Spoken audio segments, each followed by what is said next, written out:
that you'll continue to remember our parking lot service, invite folks out, and continue to be watching these, sharing things. We're still live streaming. Continue to help us out in that way. We've had very good response, and pray that we will continue to. We just finished up with the Ten Commandments, and today I'd like to look at something that is near and dear to my heart. And I am in the midst of writing a book. I'm writing about 2 or 3 books. These may be 25 years in the making, so please understand that. And probably nobody's going to want a copy of them anyway. But I have started a book called The Church of Me. And it is about the consumerism that I see in the church today. The church is about Jesus.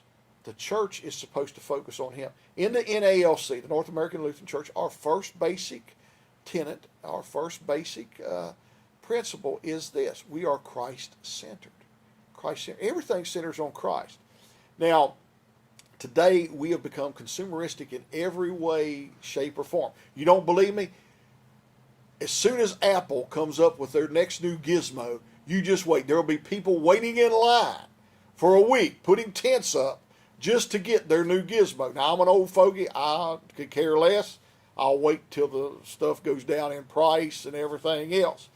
But we're consumer driven. We are just a consumer driven, and people have placed consumerism upon the church, and we have done it to ourselves.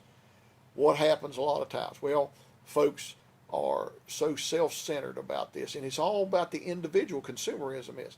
And I want to show you a list of things that was written about Christians in the last days, and it's from 2 Timothy chapter 3. And it says this: godlessness in the last days. But understand this, that in the last days there will come times of difficulty.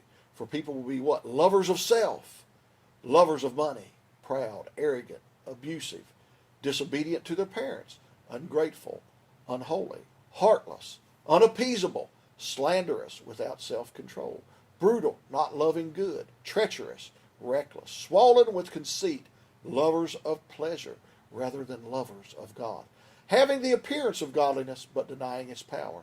Avoid such people, for among them are those who creep into households and capture weak women, burdened with sins and led astray by various passions, always learning and never able to arrive at a knowledge of the truth. Just as Jannes and Jambres opposed Moses, so these men also oppose the truth, men corrupted in mind and disqualified regarding the faith. But they will not get very far, for their folly will be plain to all, as was that of those 2 men.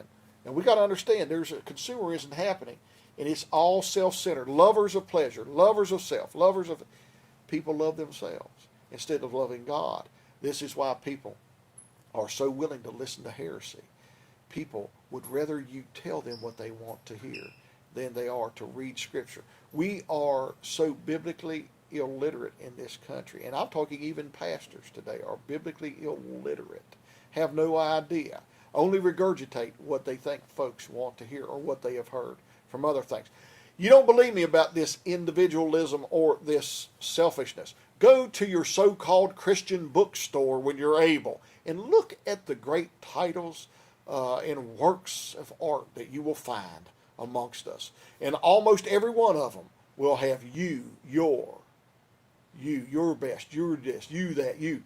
When you hear that, run the other way. It should be all about Jesus. It should be all about discipleship.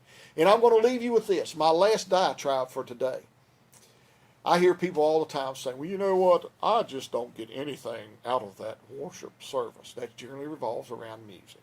That's what it means. They don't like the music. Well, guess what?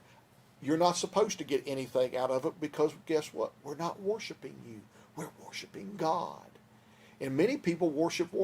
It's not about feeling good. It's not about jumping up and down or having some preacher, and I hear a lot of, oh boy, he could really preach. That generally means he can jump and scream and holler real loud. And generally doesn't have a whole lot to say. We've got to get past these things of what our own desires and our own wants are, looking towards God.